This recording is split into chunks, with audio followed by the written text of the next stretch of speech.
the water department is required to do when you're doing this work in your streets and your lawns is provide you with a way to get safe drinking water.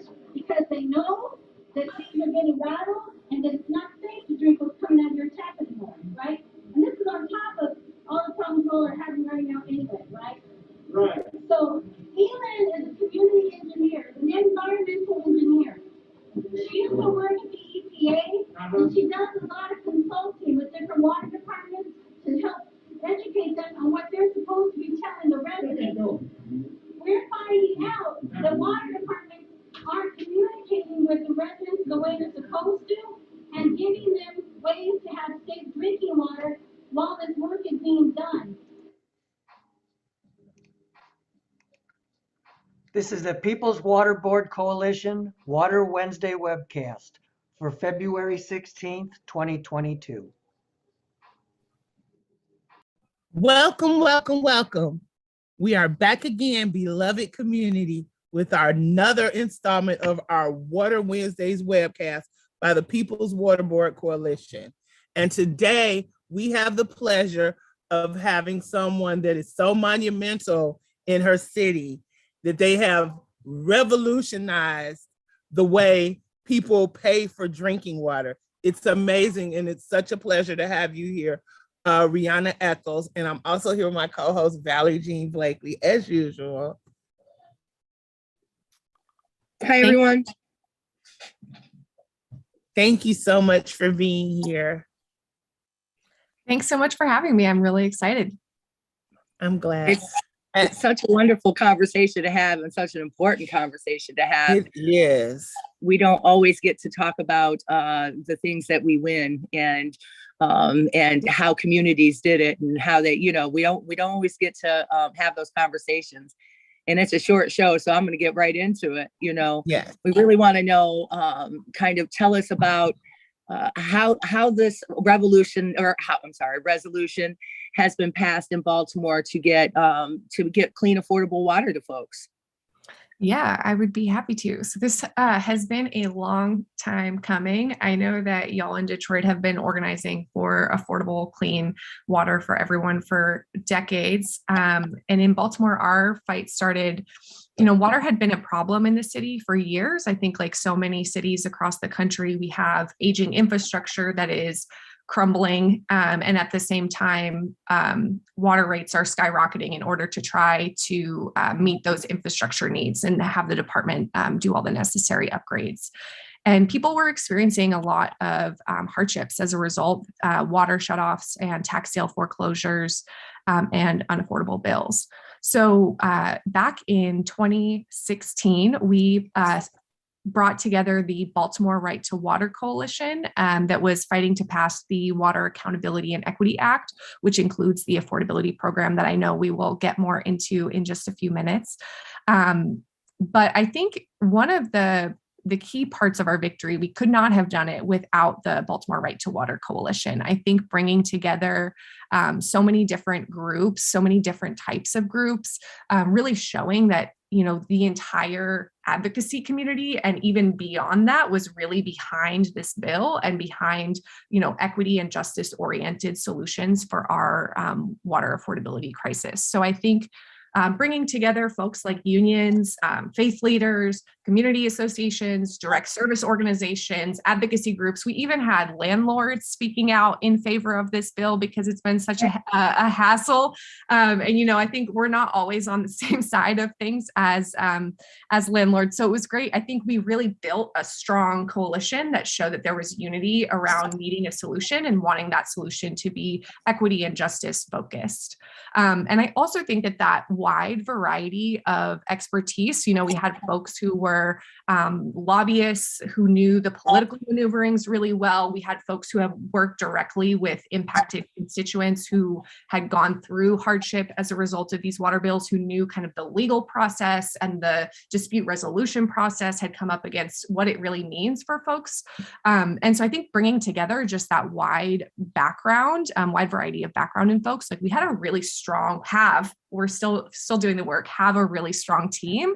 And I think people really turned out too, right? We built a really powerful movement. People would show up to hearings, they would submit testimony, comment on social media, call their legislators. It really sent a strong message to Baltimore's political leadership that this was a really popular issue. And I think that in mobilizing people and in bringing together all those groups, we were really able to build political power as a coalition, and politicians, I think, really wanted to be aligned with us ultimately and wanted to be seen as moving forward on water justice because it had been elevated as such an important issue in the city. And I think we really saw the fruits of a lot of this back in 2020. There was a citywide election, and we saw a number of candidates running where, like, on their mailers, you would get one of the top bullet points would say, I want to address the water affordability crisis. I'm going to do something about water. So really just like making it an issue that everyone in the city knew was a problem, and everyone who wanted to be in office knew that they were going to be held accountable for, I think was really powerful. We see that all the time too. Like, and we've said it many times on the show. It doesn't matter kind of what political aisle you're on or what your ideologies or your thought processes are. Water brings everybody to the table, and that's always the one thing. And that it sounds like that's really how you guys were able to win this. Can you tell us a little bit about it and like, what does it mean? What kind of things are? How are people going to be paying? How are they getting hooked up with it? Yeah, totally. So the Water Accountability and Equity Act was the bill that we were able to pass through the city council that created this affordability program. We had seen in Baltimore, the Department of Public Works was just resistant to really changing the way that they were doing things. So our only way forward was to pass legislation that would legally require them to do so. And so we were inspired by Philadelphia, and I know y'all in Detroit have been organizing to try to get a percentage of income affordability program. And we really saw that as the gold standard and the model that we wanted to bring to Baltimore. So the new Water for All program that was just launched last week is a game changer. So I'm sure folks know that, the international standard for affordable water service is no more than 3% of a family's household income. There are folks in Baltimore who are being billed up to 10% of their household income just for their water service. So what this Water for All program will do is that for families making under 200% of the federal poverty line, which varies by the number of people in the household, but for a family of four, it's around $52,000. Their water bills will be capped at no more than 3% of their household income. And so what, in the past, right, the city has offered assistance programs, which provides like a flat discount on the bill. But then every year we see, nearly a 10% water rate increase. So that bill in just a couple of years is right back up to what it was before the credit. So now with the affordability program, water bills will be capped, and it will really make sure that water bills will not go up for low-income families until their household income is going up, because we have not seen, we had a bill to try to make the minimum wage in the city higher, and that was vetoed by our former mayor. Incomes haven't gone up, right? The minimum wage hasn't been raised. So we need to make sure that folks' incomes are rising before water bills are going to rise. Even coupled with the pandemic as well, many people have even lost their only source of income, and unemployment is running out. Or I know that we experienced this in Michigan. There was such a rash to make sure that people had the unemployment that we ended up with a lot of people being frauded out of their unemployment by others using their information. So it was just a catastrophe. Yeah, absolutely. And we know that the pandemic has only made, all of our water crises across the country worse. And I think for a lot of folks in Baltimore too, a lot of people have back owed debt to the utility. So another thing we're really excited about with the Water for All program is that it also creates a really innovative form of water bill debt relief. So basically, anytime that someone is enrolled in the program and they're making on-time payments, the same amount that is their kind of capped monthly bill, as long as they're paying that on time, that same amount will be deducted from the debt that they owe the city. So it's kind of counting twice, providing a pathway for people out of this water bill debt, essentially saying, if you pay your bill going forward, we're willing to start on a clean slate, right? Or work to get to a clean slate. Because so many people are thousands of dollars in debt to this utility and really have no pathway for paying that, right? Because when can you afford to just pay a few $1,000s for a water bill? And that's vitally important. Yeah, sorry. It's vitally important because the current, assistance programs that most cities have address the here and now, and they never address the arrearage. So you find I'm able to pay my bill and manage this payment plan, but now you're wondering why your bill is never lowering, even though you're sticking with your payment plan, because the arrearages are just constantly accruing. And I think that that's just the only way people are going to get a chance to get above the water and not just at the water level, Yeah. Yeah, absolutely. It just seems so important to manage the debt at the same time, and really a great way to kind of think about it, because a lot of times people feel so shamed from the debt that they've incurred and the fact that they can't get out of it. And this is a whole program, a whole something saying, you don't have to feel shame for that debt. And if you can manage this, we're going to help you manage that debt and get rid of it. That's, that'd be a really great way to look at everybody's water bill. Yeah. It's almost like a matching program. Yeah. Yeah, exactly. And I think, what we've seen from the research about these percentage of income affordability programs is that if we are meeting people where they're at, right? And saying, this is how much you can afford to pay for your water bill. We will bill you this much, because we recognize that, it's fundamentally a bad business model to be sending people bills that they can't afford to pay. And so a program like this can also benefit the fiscal health of the utility and help make sure that just a much higher percentage of people are paying into the system. I think in Philadelphia, after they implemented the percentage of income affordability program, the percentage of people who are making on-time payments just skyrocketed. So it's really, not only is it beneficial for people, right? But it's beneficial for the utility too, to just say, if this is what we can get from this customer, we'll take it. It's better than nothing. Because generally, if people get a bill they can't afford, they're not going to pay any of it. And so, we can really meet people where they're at and help community, and then also help, the long-term longevity of the utility and making all the infrastructure upgrades that we know are really important and can't be sacrificed. That's so true what you said about the bills, because I know that I've met people in the community that have said, I want to pay something. I can't afford to pay the whole bill, but they're actually afraid to pay the bill, because they're I'm going to give them this money that I really don't have or can't afford, and then they're still going to cut me off because I didn't pay the whole bill, or I'm going to just constantly get billed arrearages, and the bill's just going to get bigger and bigger no matter what I'm doing. Yeah. And there's always a need for water. I don't think these utility companies understand that people don't make a conscious choice to say, oh, I'm just not going to pay my water bill.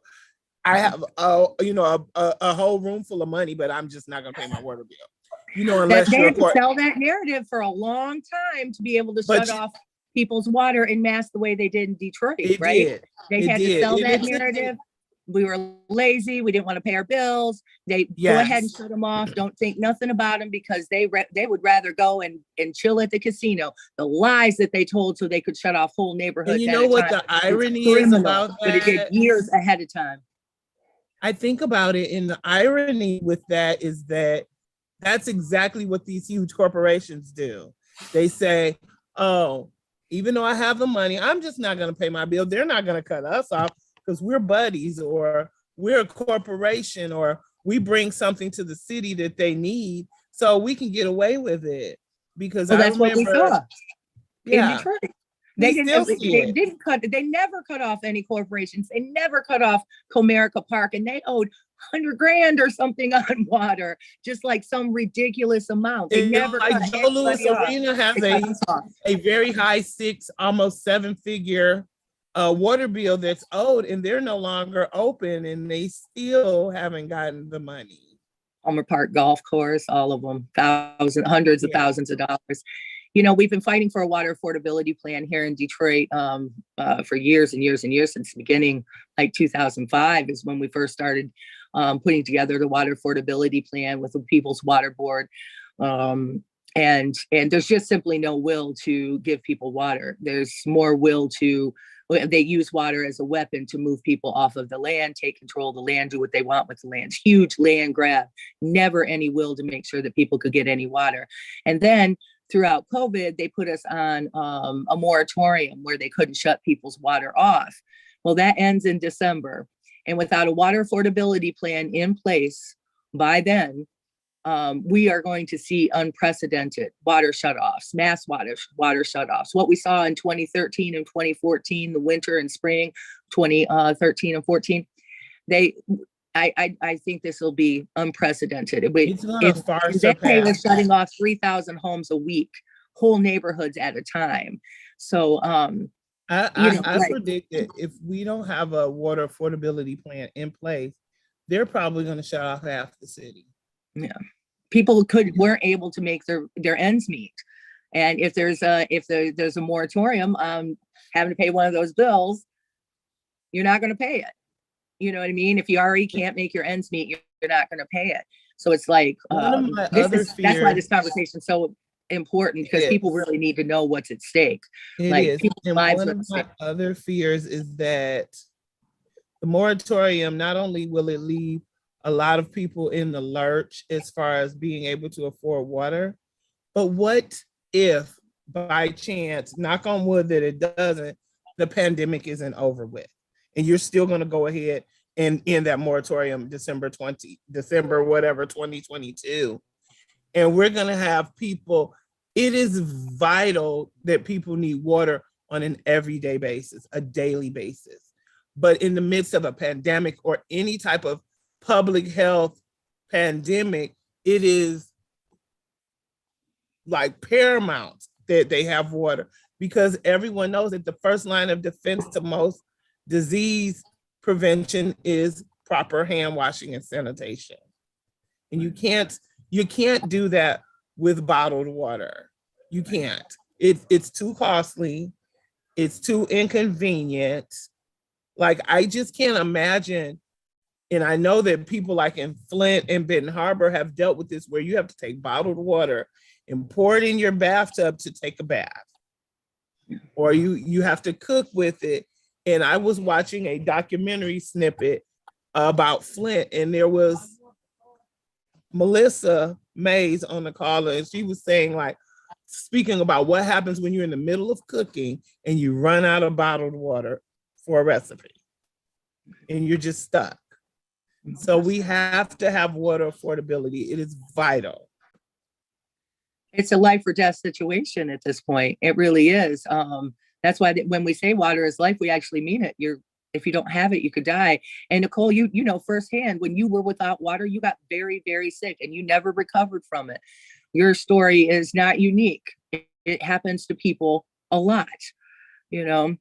Now, Rianna, what kinds of things, now I know you talked about everybody coming together, and that the coalition, the power that it brought to be able to get these things done.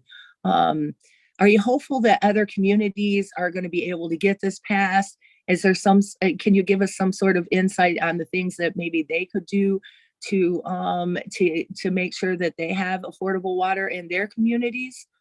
Yeah, absolutely. I think just to underline what y'all have said about the importance of water and just how the pandemic, I think, has shown such a light on the ways in which we value corporations over people in so many ways. And water is definitely a huge example of where that is happening. And we need all of the innovative solutions that we can get in order to ensure that people have access to water, because it is, as you said, so important. It's life. It's something that people can't go a day without. And I do have a lot of hope that these percentage of income affordability programs can spread and this model can spread. We learned from an incredible researcher who we worked with, I'm sure y'all familiar with, Roger Colton, who helped work on yes, I see the great smiles. He's incredible. He has done research on these percentage of income affordability programs and seen that in the gas and electric sector, they've been working for decades. And generally, he helped bring percentage of income billing programs to the gas and electric sector a few decades ago because they were seeing an affordability crisis just earlier than when water, was getting expensive and there was an affordability crisis with water. So these percentage of income affordability programs have been working in the gas and electric sector for decades, and I think that's a really good indicator that they can be brought to the water side of things as well. And I think that just, we're really hopeful that with this win in Baltimore, it will obviously change the lives of a lot of Baltimoreans and make water bills permanently affordable. But we also hope that this can provide an example and really show that, city water departments across the country really can and should and must provide real, genuine water affordability programs that will meet households where they're at and just work to meet the basic needs of the people that they serve. And I think in our fight to get this bill passed and get this program implemented over the past 5 or so years, one of the really pivotal pieces of evidence, I think something that helped reassure many of our political leaders was just that Philadelphia was already implementing a program, right? That they were in the process of setting this up. Now that program is fully launched and is running, and there's data to show how it's working. So I think as more cities just move towards this model, it can be proven that it's not this terrifying, huge, cumbersome thing that must be done. It takes work, but ultimately it's worth it, right? If you can both meet people's needs and help with the longevity, the fiscal health of the utility, and just really make sure that people have affordable water. And I think in terms of just I know we learned so much from the fight in Detroit and from all of the incredible work that you all are doing. So I definitely don't want to pretend like I have any, unique insights. I know that y'all are just doing the most and are such incredible organizers. But I think in terms of if there are cities that are looking to get a similar program established, I think a couple other pieces that were really crucial in our fight that really helped move this movement. The first is storytelling. I think just we had, tremendous facts and figures. We were able to do research on, how many people were paying unaffordable bills and what percentage of people and all of that. But I think really humanizing the problem and showing the impact that unaffordable water bills have on people's lives. We were lucky enough to work with Baltimoreans who were not afraid to share their stories of how, they had almost lost their homes at the tax sale foreclosure process because of unaffordable or incorrect water bills. We were able to, raise those stories, and both with politicians, with media, and just with the general public in Baltimore to really show people, you hear about this problem, but what does that mean for someone who, is going to lose their family home that they've been in for generations because of a $700 water bill or something, So storytelling, I think, was a really crucial part of what, made this more than just a statistics and a fact-based, issue that we all knew had to be addressed, and really brought it into like what pulls on people's heartstrings. And that will, it's a lot harder for politicians to deny moving forward a program when they've heard how it's impacting, elderly women in their district or whoever it is, how it's impacting their constituents. And I think the other piece that was really helpful was just using the media as a tool. We made sure to keep water affordability in the news as much as possible to really show both people in Baltimore and our elected officials that this problem, isn't going to go away. You can't ignore it. We are going to continue to get louder and louder. And we use the opinion sections of a lot of the local papers, writing op-eds and letters to the editor. We held press conferences and rallies. We brought those impacted community members to share their stories, and really made sure that this was staying in the news. And over 5 years, we just kept it coming, and made sure that they couldn't get a break from us, and that we were very persistent in making sure that water affordability remained one of the top priorities for our elected officials here. Such an amazing, fantastic win, and such a beautiful show of unity and support. So what's kind of coming up next for the coalition there in Baltimore? Are you guys still going to be, are you still fighting for certain parts of this, or what's next? Yes, absolutely. There's always more work to be done, right? So one piece of the Water for All program that we are going to be working to change to make it better for people. There's just for people in multifamily, let me back up. This is the first program, water affordability program, that is available to renters in Baltimore, who make up like nearly 53% of the city. Previously, they were not eligible for any of the assistance programs. So we're really excited about that. But unfortunately, because of the way that the utility operates, for families in multifamily rental units, the affordability credit will be counted as taxable income. So when people apply for this program, they will have to fill out a W-9, and they will be issued 1099s at the end of the year. And that's obviously right. Like, you're shaking your head. It's clear why that can't work. That's messy. It can really impact people's, if they're enrolled in other benefits programs, that could, push them out of the threshold. It can really just make someone's taxes an absolute nightmare, because they could be seen as like an independent contractor with the city, taxed at a different rate, right? So that can have a huge impact on people. And that's something our coalition is planning to hold the city accountable for, and really find a solution so that people are not paying taxes on their water affordability assistance or credit, because that is, it doesn't make sense, right? Water's not affordable. You're taxing that credit.